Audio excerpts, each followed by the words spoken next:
పదమెక్కిన భూస్వాములకు తెగబలిసిన కామందులకు తలలో నరసింహం నువ్వేలే రేపవలు నిలకడలేక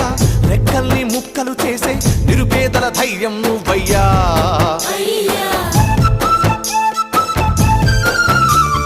మట్టి మనుషులకు తొడగొట్ట నేర్పినావు